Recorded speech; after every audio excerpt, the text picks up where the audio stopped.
ನೋಡಿ, ಸಿದ್ದರಾಮಯ್ಯ ಸಂಪುಟದ ಅರ್ಧಕ್ಕರ್ಧ ಮಂತ್ರಿಗಳು ತಮ್ಮ ಸ್ಥಾನವನ್ನು ಕಳ್ಕೋತಾರೆ. ಅರ್ಧಕ್ಕರ್ಧ ಸಚಿವರಿಗೆ ಕೊಕ್ಕನ್ನು ಕೊಡಲಾಗುತ್ತೆ.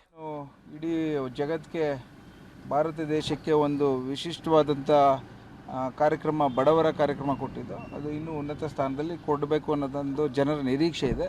ಅದರಂತೆ ನಮ್ಮ ಕಾಂಗ್ರೆಸ್ ಸರ್ಕಾರ ಮಾಡುತ್ತೆ.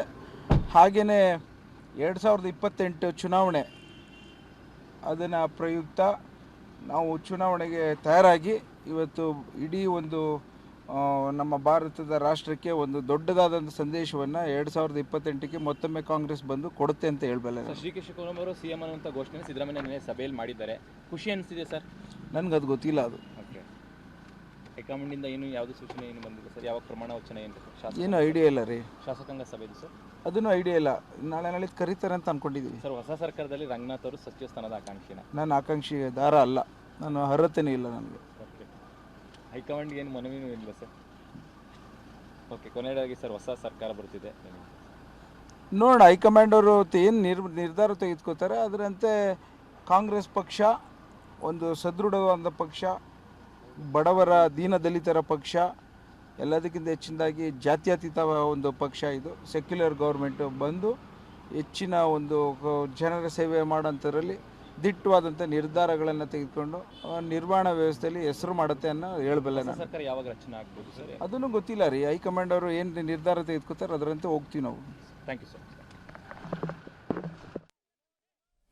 ಶಾಸಕ ಕುಣಿಗಲ್ ರಂಗನಾಥ್ ಅವರು ಮಾತನಾಡ್ತಾ ಹೇಳ್ತಾ ಇದ್ರು, ಅವ್ರಿಗಿನ್ನೂ ಕೂಡ ಯಾವುದೂ ಕ್ಲಾರಿಟಿ ಇಲ್ಲ. CLP ಸಭೆ ನಾಳೆ ನಾಡಿದ್ದು ಅಂತ ಇದ್ದಾರೆ, ಯಾವಾಗುತ್ತೆ ಗೊತ್ತಿಲ್ಲ. ಒಟ್ಟಿನಲ್ಲಿ ನಾವು ಸರ್ಕಾರ ಅಂತೂ ಕಾಂಗ್ರೆಸ್ದು, ನಾವು ದೀನದಲಿತರ ಪರವಾದಂತಹ ಸರ್ಕಾರವನ್ನು ಕೊಡ್ತೀವಿ ಅಂತ ಹೇಳಿದ್ದಾರೆ.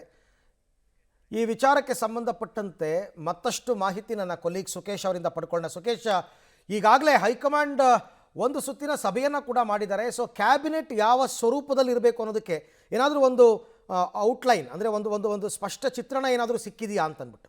ಇದುವರೆಗೂ ಯಾವುದೇ ಕ್ಲಾರಿಟಿ ಬಂದಂಗೆ ಕಾಣಿಸ್ತಾ ಇಲ್ಲ ಅರವಿಂದ್. ಯಾಕಂದರೆ ಮೊದಲನೇದಾಗಿ ಒಂದು ಥ್ಯಾಂಕ್ಸ್ ಹೇಳುವಂಥ ಕಾರ್ಯಕ್ರಮವನ್ನು ಇಬ್ಬರು ಮಾಡ್ಕೊಳ್ತಿದ್ರು ಅನ್ನೋದು. ಅಂದರೆ ಮುಖ್ಯಮಂತ್ರಿಗಳು ಹೋಗಿ ಇಷ್ಟು ವರ್ಷದ ಅವಕಾಶಕ್ಕೊಂದು ಧನ್ಯವಾದ ಹೇಳೋದ್ರ ಜೊತೆಗೆ ಮತ್ತೊಂದು ಕಡೆ ಉಪಮುಖ್ಯಮಂತ್ರಿಗಳು ಕೂಡ ಅವಕಾಶಕ್ಕಾಗಿ ಧನ್ಯವಾದ ಹೇಳಬೇಕು. ಆದರೆ ಕ್ಯಾಬಿನೆಟ್ನ ವಿಚಾರ ಏನೇ ಚರ್ಚೆ ಮಾಡೋದ್ರು ಕೂಡ ಇಬ್ಬರನ್ನು ಒಟ್ಟಿಗೆ ಕೂರಿಸಿ ಮಾಡಬೇಕಾಗುತ್ತೆ. ಆದರೆ ಮುಖ್ಯಮಂತ್ರಿಗಳು ಏನಾದರೂ ಬೇಡಿಕೆ ಇದ್ದರೆ, ಅಂದರೆ ಒಂದು ಡಿಮ್ಯಾಂಡ್ ಇದ್ದರೆ, ನನ್ನ ಈ ಥರ ಒಂದು ಲೆಕ್ಕಾಚಾರ ಇದೆ, ನನ್ನ ನಿರೀಕ್ಷೆ ಇದೆ ಅಂದರೆ ಬಹುಶಃ ಈ ಬಾರಿಯ ಭೇಟಿಯಲ್ಲಿ ರಾಹುಲ್ ಗಾಂಧಿ ಅವರ ಗಮನಕ್ಕೆ ಅದನ್ನು ತಂದು ಬರ್ಬೋದು. ಈ ರೀತಿಯ ಒಂದು ಕಾಂಬಿನೇಷನನ್ನು ಮಾಡ್ಬೋದು ನೋಡಿ ಅನ್ನುವಂಥ ಅಭಿಪ್ರಾಯವನ್ನು ಮುಖ್ಯಮಂತ್ರಿಗಳು ಹೇಳಿ ಬರ್ಬೋದು. ಹಾಗಾಗಿ ಆ ಹೇಳಿ ಬಂದ ನಂತರದಲ್ಲಿ ಏನು ಡಿ ಕೆ ಶಿವಕುಮಾರ್ ಅವರು ಹೋದಂಥ ಸಂದರ್ಭದಲ್ಲಿ ಬಹುಶಃ ರಾಹುಲ್ ಗಾಂಧಿ ಅವರು ಆ ವಿಚಾರವನ್ನು ಡಿ ಕೆ ಶಿವಕುಮಾರ್ ಅವರ ಜೊತೆ ಪ್ರಸ್ತಾಪಿಸಬಹುದು. ಆದರೆ ಅಧಿಕೃತವಾಗಿ ಕ್ಯಾಬಿನೆಟ್ ಇಂತಿಷ್ಟು ಜನ ಜೊತೆಗೆ ಮಾಡಿ ಆ ಒಂದು ಡೈರೆಕ್ಷನ್ ಈ ಬಾರಿ ಅಂದರೆ ಇವತ್ತಿಗೆ ಬರುವಂಥ ಸಾಧ್ಯತೆ ಕಡಿಮೆ ಇದೆ. ಮೊದಲು ಮುಖ್ಯಮಂತ್ರಿಗಳ ಪ್ರಮಾಣ ವಚನ ಆಗ್ತಾ ಇದ್ದಂತೆ ಆನಂತರ ತಕ್ಷಣವೇ ಒಂದು 4 ದಿನ 5 ದಿನದ ಒಳಗಾಗಿ ಕ್ಯಾಬಿನೆಟನ್ನು ವಿಸ್ತರಣೆ ಮಾಡಿಕೊಳ್ಳುವಂಥ ಕೆಲಸವನ್ನು ಮಾಡುವಂಥ ಸಾಧ್ಯತೆಗಳು ಹೆಚ್ಚಿದೆ. ಆದರೆ ಟೆಂಟೇಟಿವ್ ಆಗಿ ಮುಖ್ಯಮಂತ್ರಿಗಳ ಮನಸ್ಸಲ್ಲಿ ಏನಿದೆ ಅನ್ನೋ ಅಭಿಪ್ರಾಯವನ್ನು ಕೂಡ ರಾಹುಲ್ ಗಾಂಧಿ ಅವರು ಕೇಳಬಹುದು. ಮುಖ್ಯಮಂತ್ರಿಗಳು ಸಲಹೆಯನ್ನು ಕೊಡಬಹುದು. ಆ ಸಲಹೆಯನ್ನು ಆಧರಿಸಿ ರಾಹುಲ್ ಗಾಂಧಿ ಅವರು ಡಿ ಕೆ ಶಿವಕುಮಾರ್ ಅವರ ಜೊತೆ ಚರ್ಚೆ ಮಾಡುವಂಥ ಸಾಧ್ಯತೆ ಇದೆ. ಆ ಎರಡೂ ಕಾಂಬಿನೇಷನ್ ಅಲ್ಲಿ ಏನು ಬರುತ್ತೆ ಔಟ್ಪುಟ್ ಅನ್ನೋದ್ರ ಮೇಲೆ ಹೈಕಮಾಂಡ್ ಕೂಡ ತನ್ನದೇ ಆದ ನಿರ್ಣಯವನ್ನು ಕೈಗೊಳ್ಳುವಂಥ ಸಾಧ್ಯತೆ ಇದೆ. Arvind, right, thank you Sukesh, ತಮ್ಮ ಎಲ್ಲ ಮಾಹಿತಿಗಾಗಿ ಧನ್ಯವಾದ. ಸೊ ಈಗಿನ್ನೂ ಕೂಡ ಅದ್ರ ಬಗ್ಗೆ ಚರ್ಚೆ ಆರಂಭ ಆಗಿದೆ. ಅವರು ಹೈಕಮಾಂಡ್ ಅವರು ತಮ್ಮ ಹತ್ರ ಒಂದು ಸಿದ್ಧ ಸೂತ್ರ ಇರುತ್ತೆ ಅವ್ರ ಹತ್ರ. ಏನಂದರೆ ಡಿ ಕೆ ಶಿವಕುಮಾರ್ ಮತ್ತು ಸಿದ್ದರಾಮಯ್ಯ ಕೂತ್ಕೊಂಡ ನಂತರ ಅದನ್ನು ಫೈನಲೈಸ್ ಮಾಡ್ತಾರೆ. ಆ್ಯಕ್ಚುಲಿ ಪ್ರಮುಖ ಘಟ್ಟ ಮುಕ್ತಾಯ ಆಯಿತು. ಸಿದ್ದರಾಮಯ್ಯನವ್ರು ರಾಜೀನಾಮೆ ಕೊಡೋದೇ ಅತ್ಯಂತ ಪ್ರಮುಖ ಘಟ್ಟ.